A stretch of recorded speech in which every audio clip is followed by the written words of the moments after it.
the merciful, the compassionate. All praises to Allah, the creator of the universes and their sustainer, the provider of believers and unbelievers. And may His choicest blessings be on the seal of His prophets, the last of His messengers and His holy progeny. Glorified is Allah who in His holy book, in the chapter on Anfal, in verses 7 and 8 says, Bismillahir Rahmanir Rahim, وَيُرِيدُ اللَّهَ أَن يُحِقَّ الْحَقَّ بِكَلِمَاتِهِ وَيَقْطَعُ دَابِرَ الْكَافِرِينَ لِيُحِقَّ الْحَقَّ وَيَبْطِلُ الْبَاطِلَ وَلَوْ كَرِهَ الْكَافِرُونَ. Subhanallah wa ta'ala says, it is His will, it is His intention that He should establish the truth by His word. يُحِقَّ الْحَقَّ بِكَلِمَاتِهِ وَيَقْطَعَ دَابِرَ الْكَافِرِينَ. Not only to establish the truth, but to cut off the very roots of the unbelievers.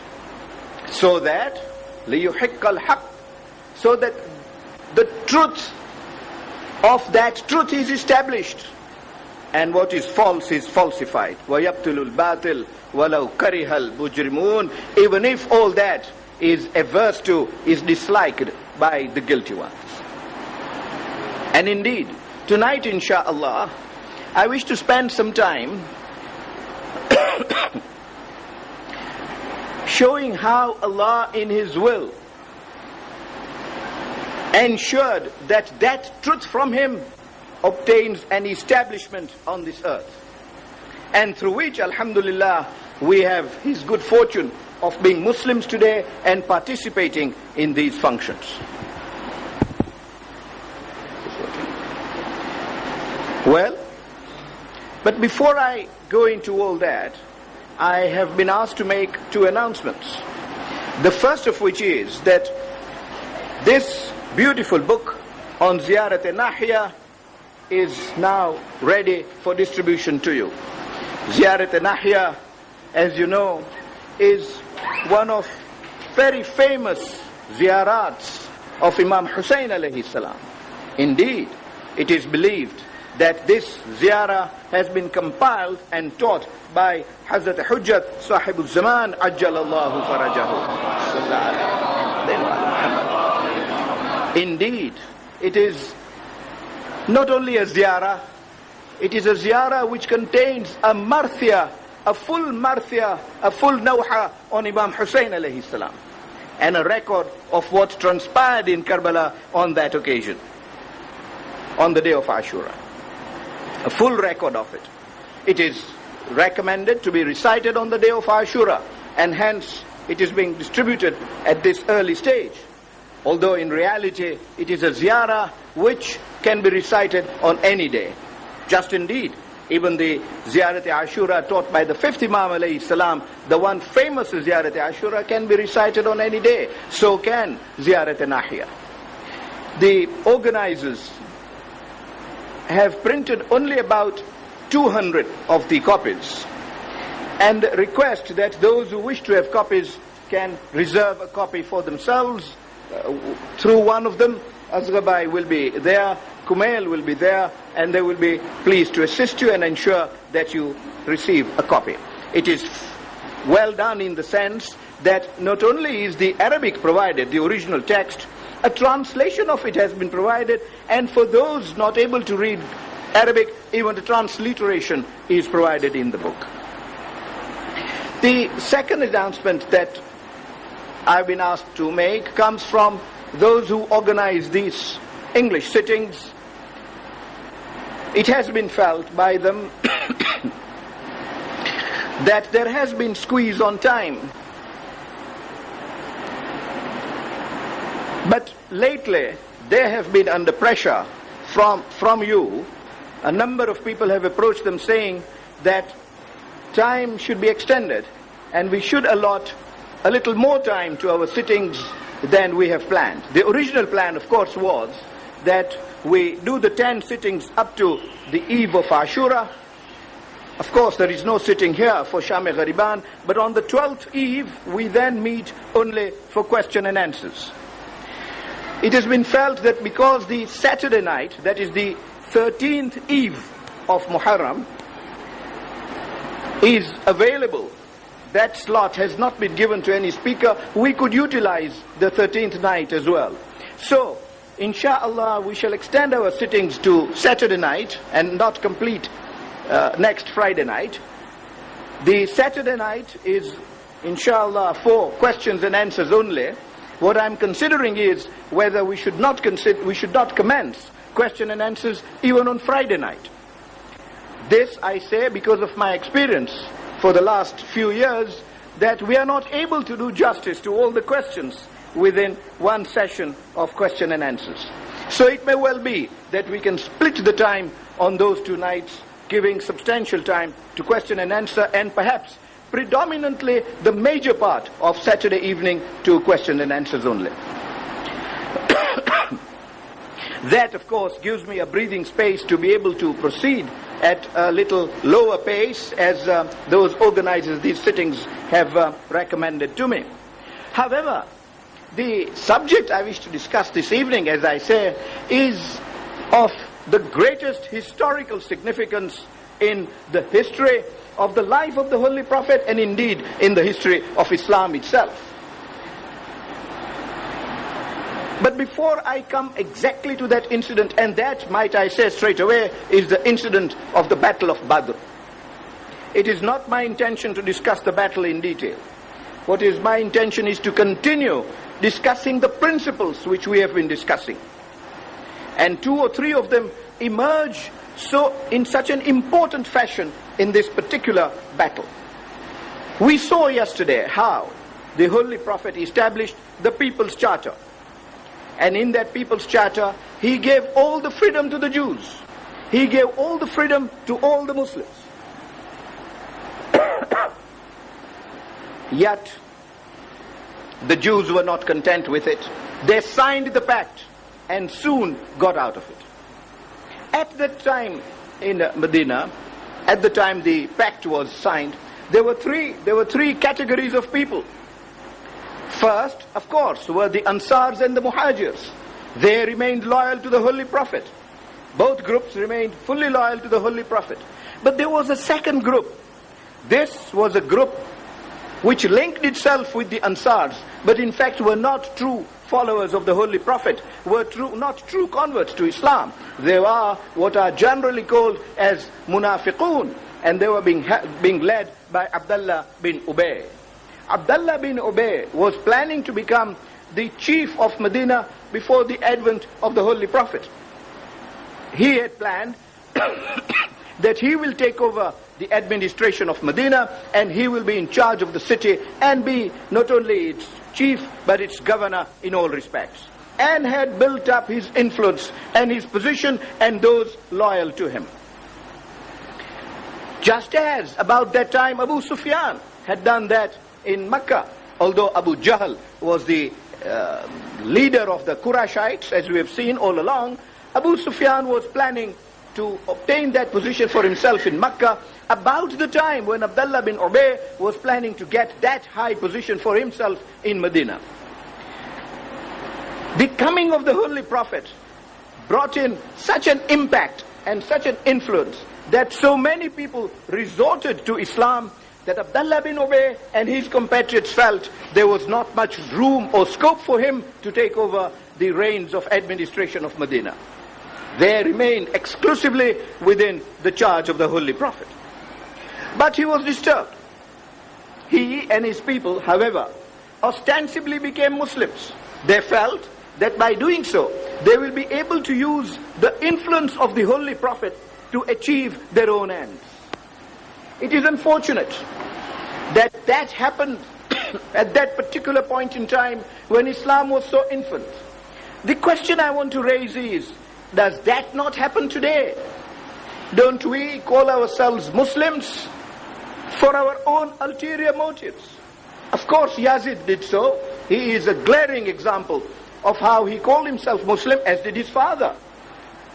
Entirely to be able to control the throne of Damascus. But after him, even today, aren't there elements which call themselves, or rather who call themselves Muslims, entirely to be able to remain in charge of a Muslim administration, when it is feared that if they did not call themselves Muslims, those reins would slip from their hands. However, that is how Abdullah bin Ubay was behaving, and that is precisely how the Jews were behaving. When the Jews saw the Holy Prophet enter Medina, they could do little to resist.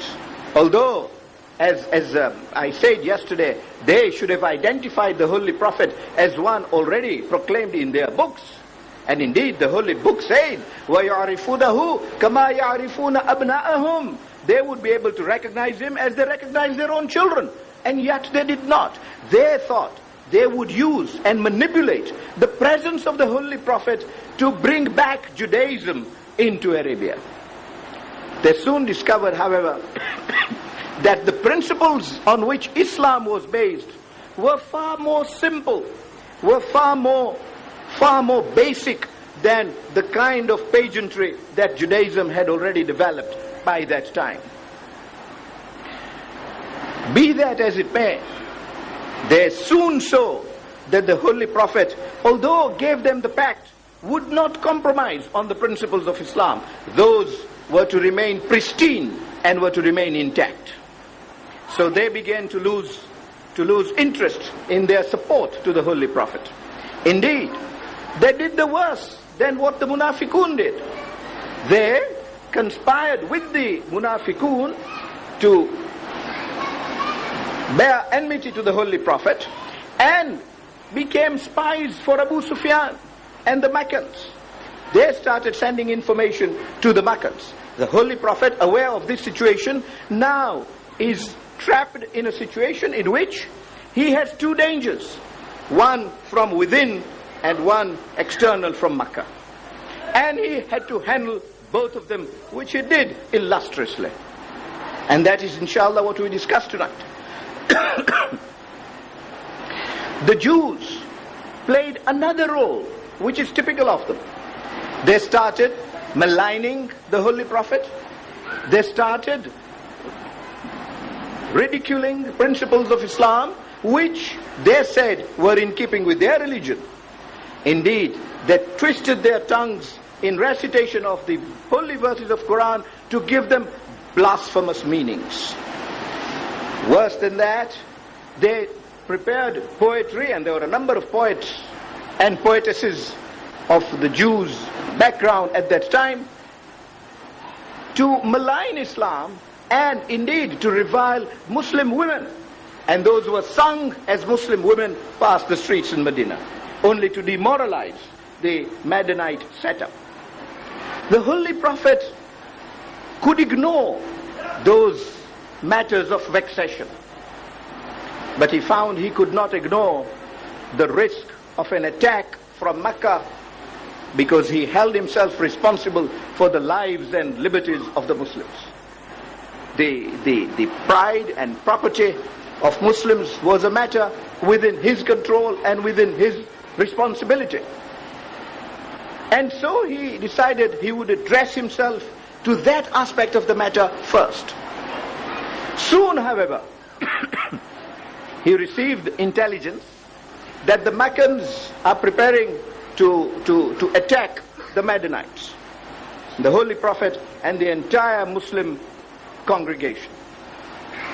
They, of course, were bitterly hurt, and their pride was injured by the fact that the Holy Prophet managed to escape right under their nose, and they could do nothing about it.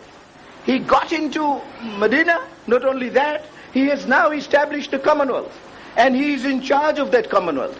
And even if they were prepared to tolerate all that, they could not succumb to the idea that Islam was now blossoming. The flourishing of that religion meant that their religion would be exterminated in no time. They realized that the reasoning and the logic behind Islam far superseded the justification of their religion.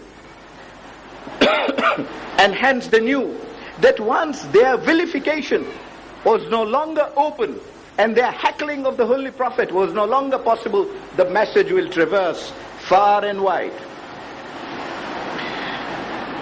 Well, they therefore decided that the only way out was to exterminate Islam when it was still in its infancy, allow it to grow, and it will be uncontrollable. But they decided that even though the Muslims are few, they are stronger in spirit.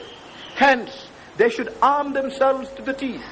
Every Qurayshite therefore was told, every Quraysh was therefore told, that his savings must be invested in a special trade caravan that was going to Syria to make business. And all the profits that would be obtained, they of course would get back their capital that they invested, but all the profit would go towards purchase of arms. Abu Sufyan, of all the people, headed that caravan to Syria. And when he was there, he went with 30 people in a stronger caravan, and had 40 guards to guard that particular caravan. It is said that he purchased an enormous amount of arms, so that every soldier in the Meccan army would be armed to the teeth. News reached Medina, and the Holy Prophet said, "We shall not interfere at this stage." But then intelligence was received that Abu Sufyan, having already purchased all those armaments from Syria, is now coming down to Makkah back. Normally they would pass through Medina. That would be the route. He of course bypassed that route. He took a clandestine route towards the seaside. He wrote to Abu Jahl, informing him that he was coming down, and that he was afraid that the Holy Prophet will intercept him. An interception by the Holy Prophet would be fatal to that particular scheme. Hence, and indeed, these were people who were relying on their physical strength rather than their moral inner spirit. So Abu Jahl decided that he would march from Makkah with 1,000 strong men. And so he did. All armed, even without the armament that Abu Sufyan was bringing, all fully armed. 850 footmen, 150 cavalry. So you find a situation in which Abu Sufyan is coming down towards Medina and Abu Jahl is coming up from Makkah towards Medina. The idea was that Abu Sufyan should not be intercepted and Muslims should be surrounded. But when Abu Sufyan was coming down, the Holy Prophet was confronted with a choice. All this time, however, the Munafiqun and the Jews were supplying information to both sectors. Their spies would feed information to Abu Sufyan as to what route he should take and what the Holy Prophet was doing.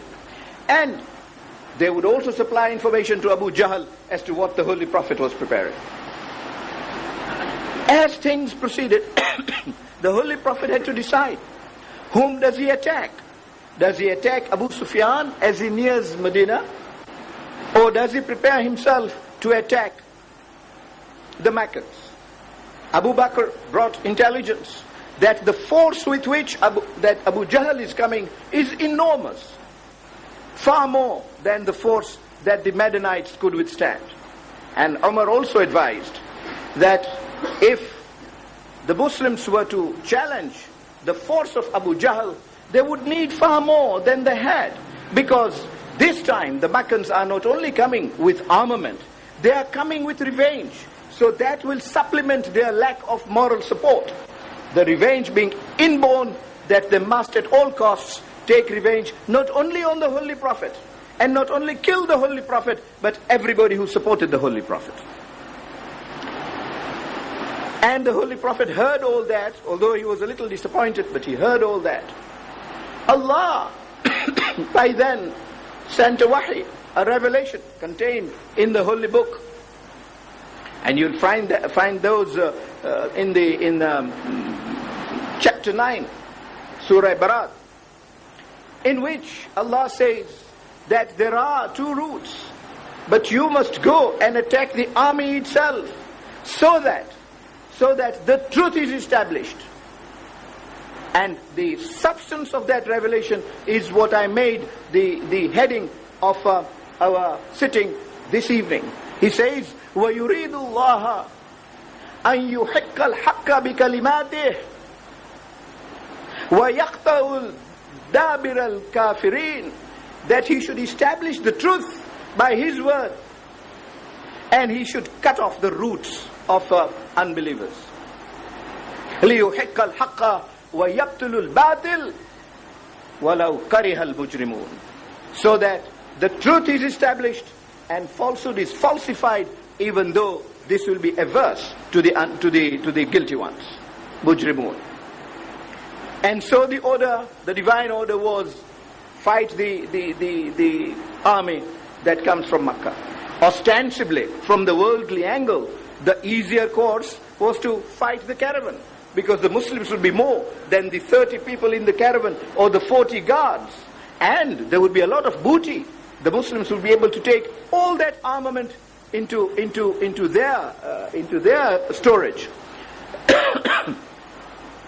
But the idea was not to compile armament.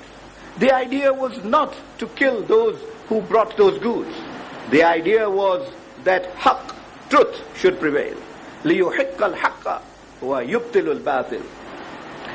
Well, the Holy Prophet turned to the Ansar and said, what is your attitude in the matter?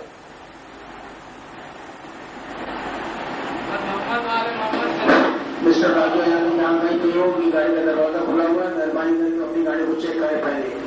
Mr. Raju, please forgive that interruption. The logic was that truth should be established. And so he addressed the Ansars and asked them what was their stand. And they stood up and said, O Holy Prophet, our stand will just be the stand that we took in our first and second pledge at Aqaba. You go back to Aqaba, you have come to us, you have remained with us, we will remain with you. We say to you that we regard you as the Prophet of Allah. You will lead the way. Whichever way you will lead, we will follow. And we will be behind you to fight in the direction you want us to fight. You are our general and you issue the orders. This man, always known to be so gentle in his manners, this man who had never wielded a weapon in his life, he never knew how to hit someone with a stick, let alone a sword. This person who could never conceive of violence all his life is for the first time now encountered with a situation in which he has to face violence and resist it. He decided that the word of Allah was final. لِيُحِقَّ الْحَقَّ بِكَلِمَاتِهِ, the truth will be established by his orders, divine orders. And he decided he will leave Abu Sufyan alone. If Abu Sufyan gets the armaments, Allah is there to protect the Muslims.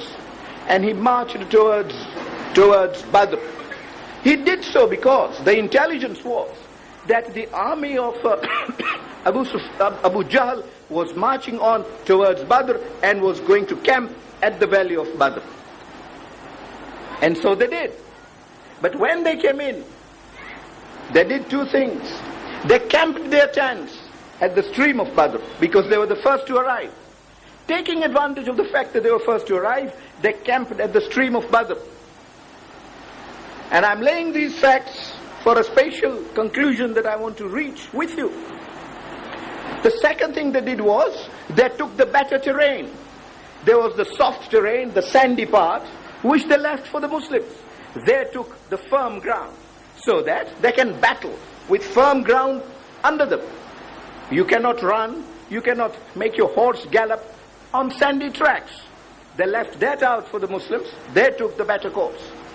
It is well documented that by the time they were marching towards Badr, they got information from Abu Sufyan that I have already passed Medina. He passed Medina on the sea coast, about 3 miles from the city. but passed in safety. So he sent a word saying, no cause for alarm, I've already passed Medina, the Muslims have not chased us, there is no sight of the Muslims at all. Indeed, as we saw, the Muslims had already decided to abandon them and not to chase them, not to chase the goods, not to chase the armaments, but to chase truth and falsify falsehood. So, when that information reaches Abu Jahl, he still decides to march on. He says, we are ready to fight them. We must fight them and we must exterminate them. That was the sole cause. That was the sole objective behind this battle at Badr. They moved on, despite the fact that their goods were now safe. There isn't one historian, might I intercept to say this, there isn't one historian, true or false, Muslim or non-Muslim, Jewish or Christian, who has ever recorded that even one Muslim even approached the caravan of Abu Sufyan. I say this with such importance because those who want to malign Islam maliciously, I dare say that the Holy Prophet wanted to attack the caravan and took steps to attack the caravan, and that is why the army of Abu Jahl attacked the army of the Holy Prophet. Not only is that nonsense, but you can see it is not even intelligent to make that criticism. It is not even intelligent to make that criticism. I say so because you will have seen from the facts that I have put forward, it is their army that got there first, not the Muslim army. They took the stream of Badr. If the Muslims had got there, the Muslims would have taken the spot next to water first, by common sense. Again, they took the firmer ground. And above all, Badr is only 80 miles from Medina. It is 200 miles from Mecca. It is then too obvious as to who was out to attack whom. Islam was not spread by the sword, not by the Holy Prophet. May peace be upon him.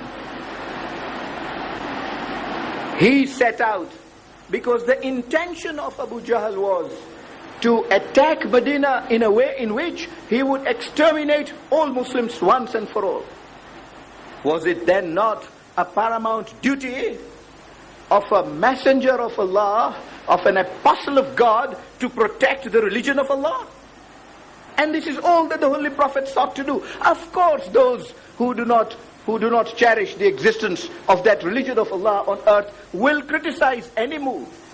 What is important for our youth to know, how nonsensical that criticism is and how easy it is to answer it. Hence do I call it unintelligent, because anybody looking at the bare, naked facts would know that Islam, Muslims did not attack them. They came out. Indeed, they were already only about 80 miles from Medina. And if the Muslims, you tell me this, if the Muslims had not got out to be in the valley of Badr, what would Abu Jahl have done? Do I need answer that?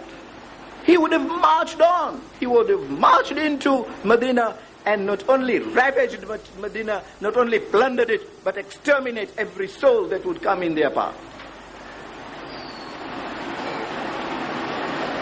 That has always been in history, before the Holy Prophet and after the Holy Prophet, the stand and attitude of all these autocrats and all these tyrants and oppressors against any prophet that Allah sent.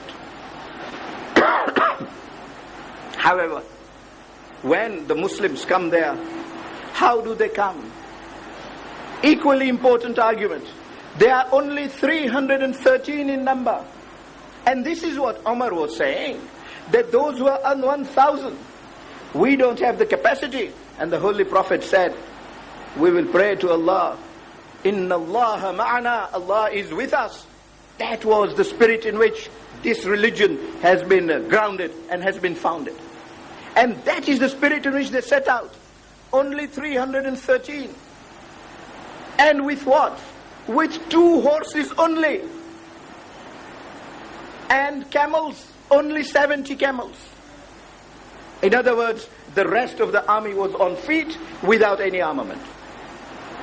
And they were out to battle it out with the idolaters. Well, when they got there, the situation was horrendous. Sandy patch, they couldn't move. Allah began to sort things out. Before the battle started the next day, there was torrential rain at night. Torrential rain by the mercy of Allah. The result of that rain was the sandy patch hardened up. The firm ground became muddy and loose. So the advantage which they wanted was lost under their feet. Secondly, the disadvantage the Muslims had of not having water was cured, because now there was water in abundance. They not only had water, they accumulated water in their containers. And with that start, the Muslims started the battle. But they didn't. I am wrong. They didn't start the battle. They stood there to say, what do you want? Abu Jahl came forward and says to the Holy Prophet, we want your head. And everybody stood round and said, that you will not have. So Abu Jahl says, I'm sending my 3 chargers. And he sent his 3 best soldiers. He sent Utbah, very well known for his valor at the time. And Utbah took with him his son, Walid. Both these names you have heard before. And when I named them, I said I'll come back to them because they will be there in Badr. So they were. And Shayba, the 3 heroes of the idolaters. Immediately 3 Ansars galloped out to meet the challenge. The Meccans in their arrogance said, we do not fight with you, Ansars. We want those who have come from Makkah, the people with our blood, so that we can fight them at equal levels. You are so inferior to us. When that happened, the Ansars were upset. But instantly, Hamza came forth. Instantly, Ali came forth. And instantly, Ubayd came forth and told the Ansars, let us not start a battle on these loose words. You retreat, we will handle each one of them. And Ali took Walid at a go. Hamza confronted Shayba, and Utbah was the first to attack Ubayd. In no time, Ali had finished Walid. Soon Hamza followed, having finished Shayba. And when they turned round, they saw Ubayd having trouble with Utbah. Valiant soldier he was. So Imam Ali alayhi salam and Hamza immediately went to the help of Ubayd, and in no time Utbah was dead also. And when that happened, it really scared Abu Jahl. He could see that it is not a matter of a battle that he anticipated. What Abu Jahl anticipated was that he will meet an army which was totally inexperienced. People who had never gone to fight. People who, as we saw last night, were being lectured to be kind, to be pleasant people, to be people who talk no evil of others, to be people who will not steal anything, to be people who will not even do anything harmful to another person. People trained to think that do no wrong to another human being. Because if you do so, Allah will not forgive you. Allah might forgive you His sins, but Haqqun Nas is hard for Allah to forgive. Because He will not forgive an injustice to another creature until that creature forgives. That is the kind of lesson that they've had. They're not likely to be able to come out and kill another human being. Even if it is in a battle. They are not mercenaries. They are not military people who were so trained as were the Qurayshites. Because they had these battles every day in the pre-prophetic era. Then they said to themselves, the Holy Prophet is not experienced in engaging in war. He is a man of peace. As I said yesterday, not one advocacy of violence on his part. Always the rule was peace. For the first time, as I said, this person who had never wielded a weapon, is going out to defend not himself, but to defend the lives and liberties of his people. They thought it would be easy game. They will just march over them. Now they find that this Ali, who had never been in a battle before, indeed that was the first battle that Ali was fighting. Hamza was known. Yes, of course. He was known to the Arabs. But Ali had never taken a sword in his hand to fight. And the way he finished Walid was a matter that baffled Abu Jahl. And so he ordered immediately. He ordered that we cannot fight this way. These giants will kill our man. All of you together start attacking the Muslim army. The kind of things that you hear in Karbala. And you begin to wonder, what is the difference? You begin to see the same tactic being followed. The tactic of the idolaters followed by the army of Yazid in Karbala. Again and again you will see history repeating itself. Measures taken by Abu Sufyan to kill the Holy Prophet were taken by his grandson to kill the grandson of the Holy Prophet. However, when that happened, even the Holy Prophet got a little shuddered. So he took out his weapon.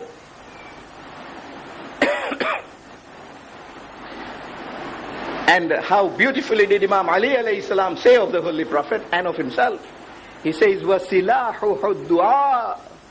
The weapon, the armament of the Holy Prophet is prayer to Allah. And the Holy Prophet raised his hands in the sunnah of the prophets that came before him and prayed to Allah that, oh Allah, you know your promise, you remember your promise. Do not let my people be humiliated.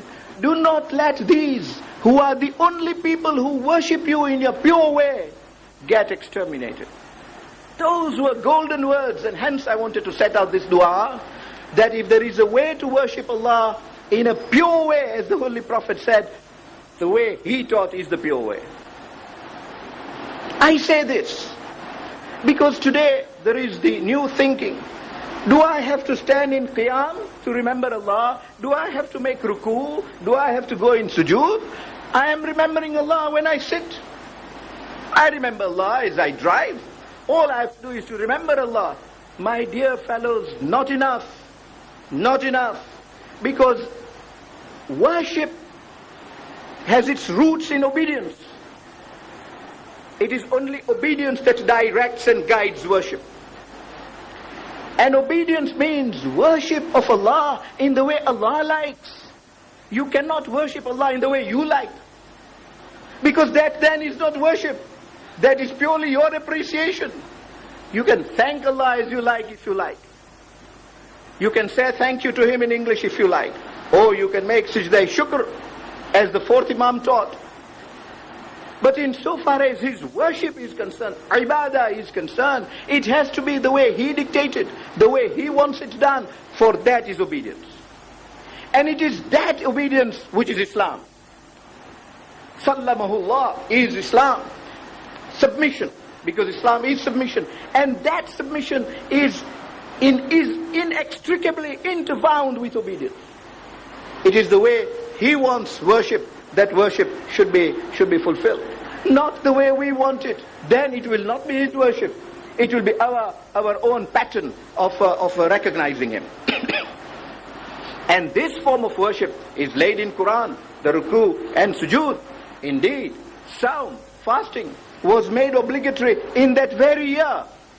1 year after. Badr was first Hijri. Sawm was second Hijri, and Uhud was second Hijri. We shall discuss Uhud for equal reasons of principles that arose in Uhud. However, the Holy Prophet raises his arms, and what is the result? That is the armament. That is the armament that perhaps worked miracles immediately, and historians are unanimous on this. Historians are unanimous on this. All sides of historians say, immediately they are swept. A cold blast, such a cold blast that the Meccans started to shiver from the end where they were. They suddenly found themselves in a predicament, and they soon began to run away from the battlefield. The Muslims chased them only for a while, and the Holy Prophet said, no, don't chase that warrior who is running away. Leave him alone. Was Islam spread by sword then? The teaching on the battlefield. It is one thing to teach in the Masjidun Nabawi, on his barren ground under palm leaves. It is quite another to teach religion on a battlefield. The Holy Prophet was teaching that Islam does not end. It starts at namaz. First namaz, Amududdin. If there is no namaz, there is no Islam. But it does not end there. It only starts there. It ends at every step of life. Every breath has to be taken with Islam. And if you are on a battlefield, Islam operates there too. He turns round and says, your right is to defend yourself. No more. If he attacks you, you can defend him. But if he is running away, he is not attacking you. And so long as he is running away, you cannot chase him. Show us that provision in the Geneva Convention on the protocol of prisoners who are running away. Country after country has done this. They have entered other countries with impunity. And they have hit, slayed people who had run away from the enemy. The foe was allowed, the enemy was allowed to chase them and extract justice from them. And not only for the purposes of extracting justice, for meting out revenge too. The Holy Prophet said, no, leave them.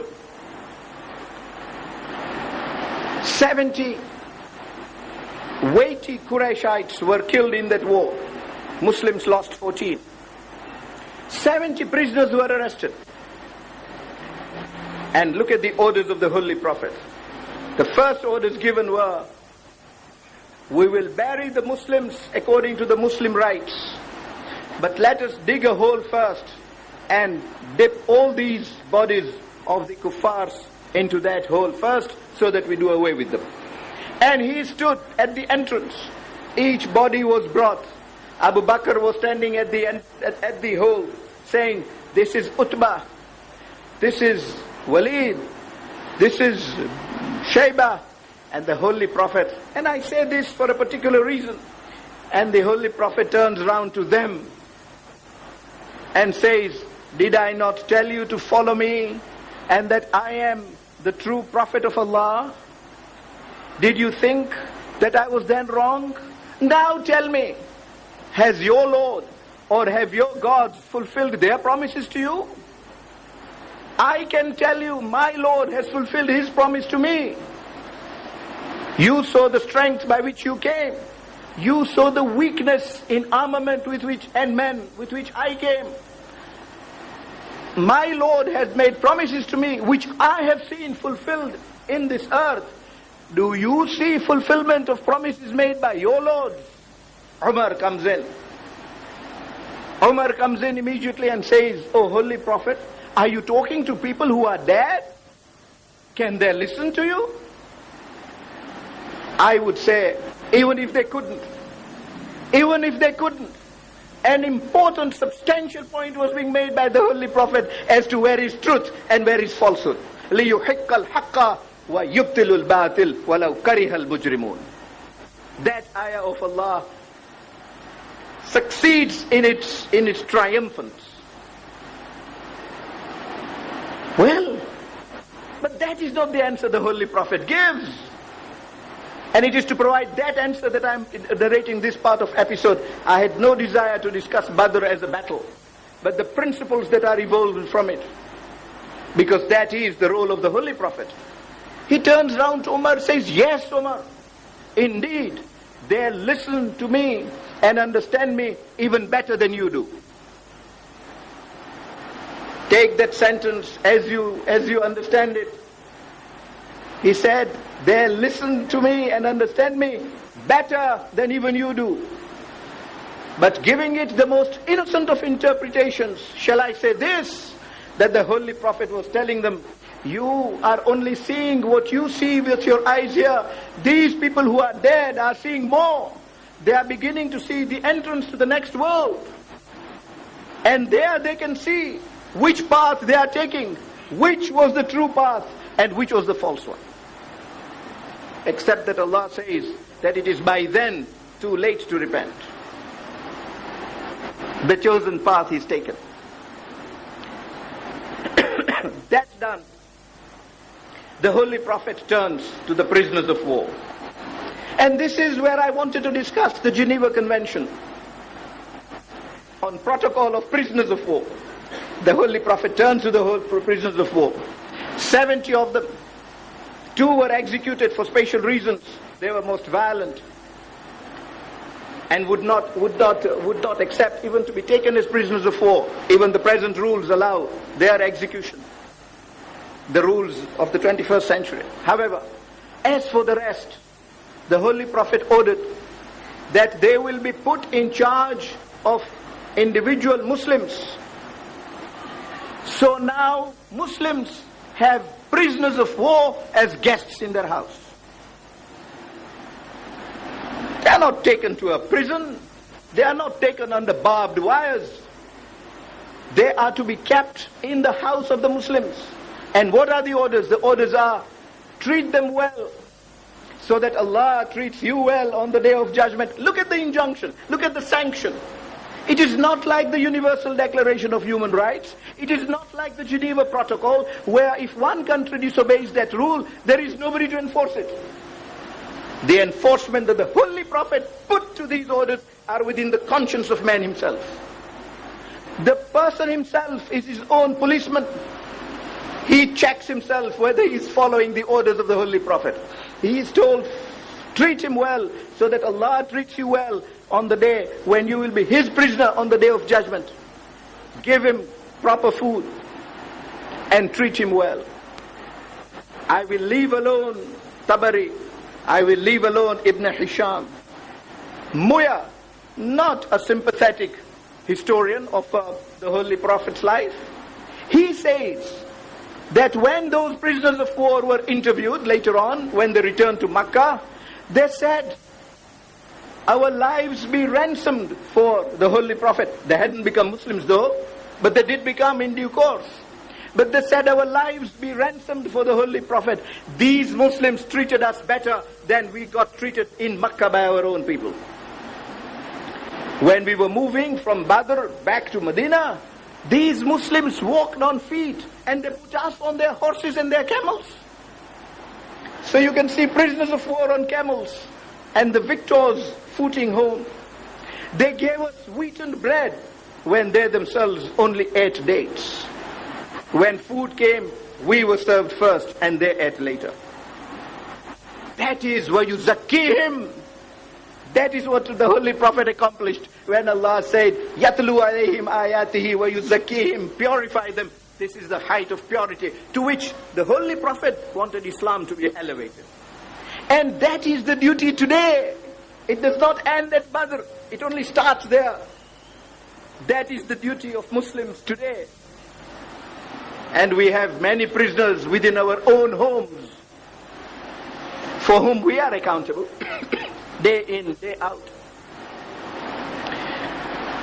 And it didn't end there. One of the prisoners of war was Abbas. Abbas, the uncle of the Holy Prophet, came to Badr to fight against the Holy Prophet. Look at the scenario which the Holy Prophet had to go through. Can you imagine this person going to the battlefield for the first time, seeing his uncle coming to fight him? But it is that inner movement towards truth that kept him going. But Ali was a younger man. When it was all over, Ali goes to Abbas and says, oh uncle, how did you feel coming to fight against your nephew? Is this the way you are showing your true blood of being a Hashemite? And is this the way to treat yourself when you know that those gods, those idols are false and you do not worship the true Allah, and then have the courage, have the audacity to come out and fight to kill those who worship the true Allah? If that question was asked, and you were not told who asked it, and you were asked, you would have said, this must be words of Ali. And we will see more of those words next year, inshallah, if Allah so wills. Abbas became nervous and turns to Ali and says, "Oh Ali," you are much younger than him, says, "Oh Ali, you find these faults in me, which maybe I cannot resist, but you do not take account of the good in me." Typical answer that the present youth gives. You are picking on me. You do not see my virtues, Daddy. It is not that Daddy doesn't see your virtues. Your virtues are your blessings. May they ever remain with you. But he must show you your ills, so that even those are converted into virtues, so that you are but a repository of virtues alone. That is the idea. But Hamza reacted in that way and says, "You don't see my virtues." And immediately Ali retorts, he says, "Oh uncle, and what are your virtues?" Because Ali couldn't see any. And he says, "Well, I give drink to the water to the pilgrims. The siqaya, which we talked about in respect of Abdul Muttalib on the first night. I look after the house of God, and I visit the Kaaba." Before Ali says anything, a verse is revealed from Allah, which says, "Ataj'aluna siqaya al-hajj wal imarat al-masjid al-haram kaman amana billah wal yawm al-akhir wa jahadu fi sabilillah la yasma'una inda Allah." He says, what? Giving the drink to the pilgrims in the house of God and repairing the house of God, are those two equal to the one who has faith in Allah and in the day of judgment? That is the important part. That not only is there Allah, but that Tawheed will be balanced by justice on the day of judgment, so that any wrong we do, we will pay for. That's an important element, because it is a policeman within ourselves. It restrains us from doing the wrong, that we will have to account for it. So Allah says, "Man amana billah wal yawm al-akhir wal jahada fi sabilillah," and he goes out to fight in the path of Allah. In the eyes of Allah, those two are not equal. So, merely looking after a mosque has no value if there is not iman in the soul. First thing, iman in Allah and on the day of judgment, and struggling in the path of Allah. That is jihad in these days, struggling in the path of Allah. Abbas is brought to the Holy Prophet, and when he is brought to the Holy Prophet, the Holy Prophet says, "Uncle, I am still prepared to let you go. If you buy your way out, pay a ransom and I will release you." Prisoner of war of that level is being released only on a ransom. He turns round to the Holy Prophet and says, "I have no money." The Holy Prophet turns around and says, "Oh my uncle, how about that gold which you left with your wife before you set out to join the army to come to Badr?" And Allah reveals an ayah immediately, saying those who give in the path of Allah when they are called upon to give, Allah will return to them manifold. Abbas turns around to the Holy Prophet and says, "I want to take to your faith now. Nobody knew I gave gold to my wife before I came here, and yet you knew. You must but be a prophet of Allah." Became Muslim. In due course, he became a man of influence and affluence in Medina. He turns around to Ali and says, "You remember that revelation on that day? It has come so true." One would have said to him, "Don't you wish you had become Muslim earlier?"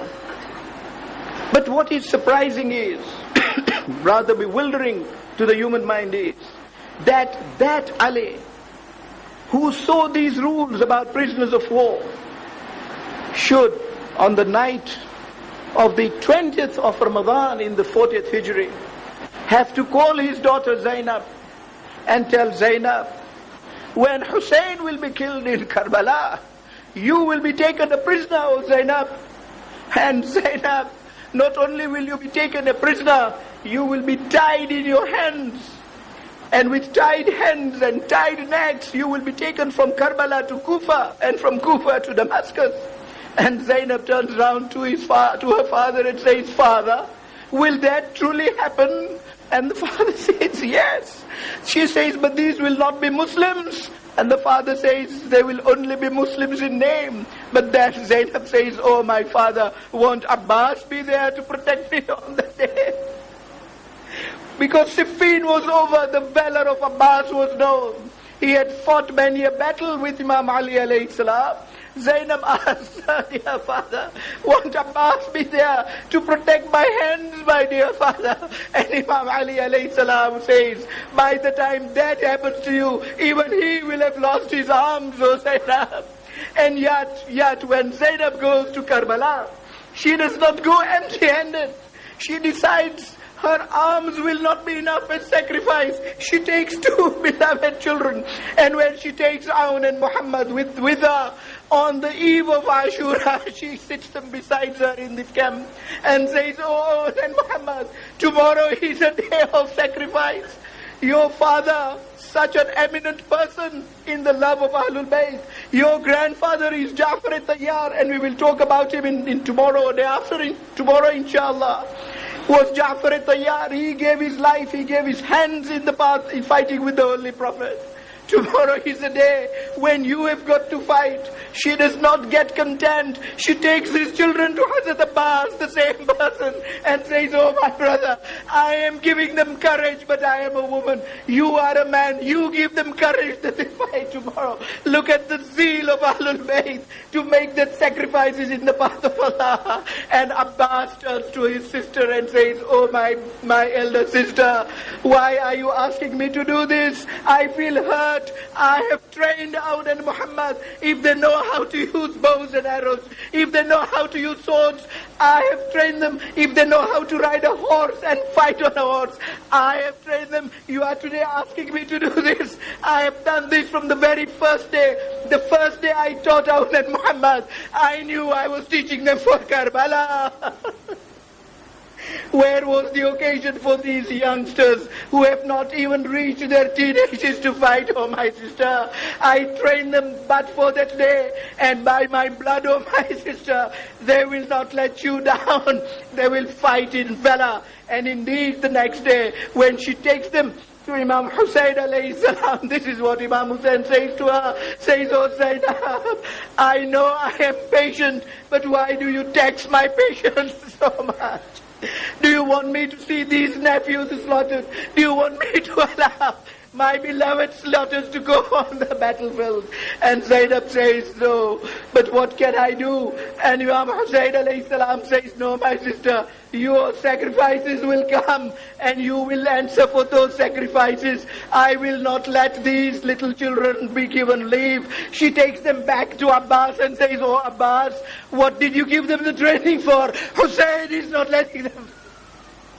Hussein is not letting them go to the battlefield. Ultimately Abbas comes to Imam Hussein alayhi salam. Their brother and sister persuade Imam Hussein alayhi salam. And when Imam Hussein alayhi salam gives them leave, he puts them on the horse himself. Says, don't move. I want to look at them. He prays for them. He says, I want to have the last look at them. And ultimately, when they are martyred and announce, Ya Amma Adrikna, Ya Amma Adrikna, oh our uncle, come to our help. And Imam Hussein alayhi salam reaches there. They are still alive. And he says to them, I will soon die. But for the moments that I am alive, if you have a wasiyah, tell me. They say, we have only one wasiyah, or our uncle. When you go back to the tent, just tell our mother that we have died thirsty. We got to the bank. We saw the water. We never entered the Furat. And we now die and give our lives hungry and thirsty. ألا لعنة الله على القوم الظالمين وسيعلم الذين ظلموا أي منقلب ينقلبون إنا لله وإنا إليه راجعون رحم الله